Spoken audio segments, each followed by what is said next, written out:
मधुमेह, जैसा कि चर्चा चल रही है कि डायबिटीज़ या शुगर, जो कि आप जानते ही हैं, ये एक बड़ा ही भयानक रोग है जिसको काफ़ी नामुराद नाइलाज बीमारी माना जाता है। तो इसी के बारे में चर्चा कर रहे हैं। इसके जो कुछ मुख्य बाहरी लक्षण हैं वो क्या होता है, बार बार आपको बहुत ज़्यादा प्यास लगना, बहुत ज़्यादा भूख लगना, दिन में कई बार खाना खाना और बहुत ज़्यादा अधिक मात्रा में खाना, बार बार पेशाब का आना, आपकी जो शारीरिक क्षमता है वो घट जाना, यानी शारीरिक ताकत का कम हो जाना, महिलाओं के जो है जननेंद्रिय जो पार्ट है उसके आसपास बहुत ज़्यादा ज़बरदस्त वाली खुजली होना, शरीर का बहुत ज़्यादा भारी हो जाना या बहुत ज़्यादा सूख जाना, कमज़ोर हो जाना, पुरुषों में मर्दाना ताकत की कमी हो जाना, ऐसे लक्षण इसमें देखने में आते हैं। और शरीर में क्या होता है कि जैसे हाथ में पैरों में झंझनाहट हो जाती है, सुन्नपन हो जाता है, सुई चुभने की सी जैसी थोड़ी सी पीड़ा होती है, कई जगह पर हाथ लगाओ तो आपको लगता ही नहीं कि जैसे मुझे टच हो रहा है, यानी स्पर्श ज्ञान आपका ख़त्म हो जाता है या शून्य हो जाता है या कम हो जाता है। और पैरों में, पिंडलियों में, जांघों के आसपास जो है बहुत ज़्यादा दर्द होता है। ऐसी स्थिति इसमें हो जाती है। रक्तचाप भी बढ़ जाता है, घबराहट भी होने लगती है, श्वास भी फूलता है, धड़कन बढ़ जाती है, कई प्रकार के हृदय रोग भी हो सकते हैं। और आँखों की जो ज्योति है, नज़र है, वो आपकी बहुत कमज़ोर हो जाती है, जिसमें आपको अचानक से बहुत कम दिखाई देने लग जाता है। पेट के रोग भी हो जाते हैं, जिसमें पेट दर्द, कब्ज, दस्त आपको होने शुरू हो जाते हैं। और शरीर पर कहीं फोड़ा फुंसी हो जाए, कोई घाव लग जाए तो उसको ठीक होने में बहुत टाइम लगता है, कई बार तो ठीक भी ना होकर वो नासूर जैसा बन जाता है। ऐसे बहुत सारे जो है लक्षण ये मधुमेह के हैं। खैर, बहुत सारी बातें रहेंगी। मधुमेह मुख्य रूप से जो आयुर्वेद में माना गया है, जिसको हम डायबिटीज़ या शुगर कहते हैं, वो दो तरीके का है। एक तो क्या कारण है कि धातुओं के क्षय होने के बाद जो है बहुत ज़्यादा वायु का प्रकोप होता है, जिससे मधुमेह उत्पन्न होता है। और दूसरा जो है दोषों के कारण, शारीरिक जो वात पित्त कफ 3 दोष दिए गए, बताए गए हैं आयुर्वेद में, उनमें से किसी एक दोष के बढ़ जाने के या दो के या तीनों के ही बढ़ जाने के कारण क्या होता है, जो वायु द्वार हैं वो रुक जाते हैं, जिनके रुक जाने से वायु के विकार उत्पन्न होते हैं और उससे भी मधुमेह हो जाता है।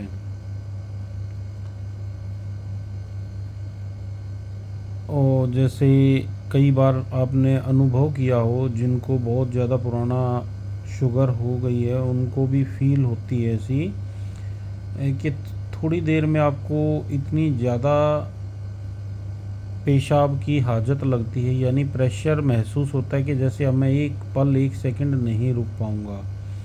और एक बार में ही मूत्र जो है साफ़ होने के बाद तुरंत हल्का सा फील होता है, और फिर थोड़ी देर बाद फिर से ऐसा लगता है कि जैसे अब फिर से वही स्थिति हो गई है थोड़े से टाइम में ही।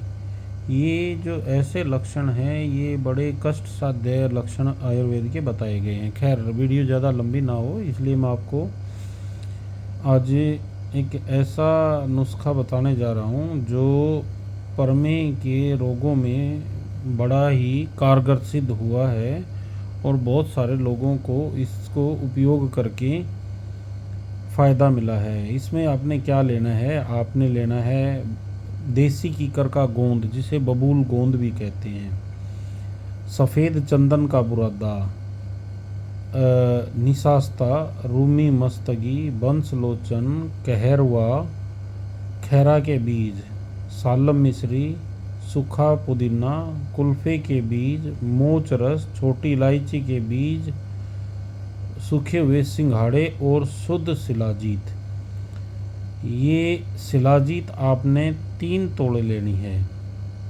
बाकी सारी औषधियाँ आपने एक एक तोड़ा लेनी है। इन सब को पीस लेना है। बारीक पीसने के बाद इसमें आपने मिश्री मिला लेनी है, लगभग 10 तोड़े के आसपास। और जो दवाइयाँ पीसने लायक हैं उनको जितना महीन बारीक पीस सकते हैं पीस कर, उसमें शिलाजीत मिलाकर, मिश्री मिलाकर इसका बारीक चूर्ण बना लें। अब इस समस्त चूर्ण के अंदर आपने 20 गोली बसंत कुसुमा का रस की डालनी है। सिर्फ 20 गोलियां बसंत कुसुमा का रस की भी पीस कर मिला लें और इनको अच्छे से मिक्स करके सभी चीज़ों को एक डिब्बे में रख लें। आपने 1 तोला की मात्रा सवेरे शाम खानी है और ऊपर से दूध पीना है। दूध अगर गाय का उपलब्ध हो तो बहुत अच्छा है, लेकिन अगर गाय का ना हो तो कोई भी चलेगा, डेयरी वाला भी, भैंस का भी, कोई भी दूध आप ले सकते हैं। और इसको लगातार आपने सवेरे शाम दोनों टाइम उपयोग करना है और खाना खाने से 1 घंटा बाद आप इसका उपयोग करें। और ऐसा आप लगातार करते हैं तो 2-3 महीने के बाद आपका शुगर लेवल बहुत ज़्यादा डाउन आ जाएगा। ये काफ़ी अच्छी औषधि है। और कुछ मित्र सोचेंगे कि शायद मिश्री बता दीजिए, मिश्री से जो है शुगर बढ़ेगा, तो ऐसा आप सोच सकते हैं। लेकिन जिनको ज़्यादा दिक्कत है वो मिश्री को छोड़ भी सकते हैं। लेकिन मिश्री ठंडी तासीर की होती है और ये शुगर में लाभ भी करती है। खाली अकेली खाने में नहीं, दवाइयों के साथ, औषधियों के साथ मिक्स करने में ये पित्त का दमन करती है। अत्यधिक पित्त के कारण भी कई बार हमें प्रमेय होता है, तो वो प्रमेय की एक कैटेगरी है। तो इस कारण से ये जो है लाभ आपको दे सकती है। चलिए अब आगे इसमें जो है मैं आपको बताता हूँ।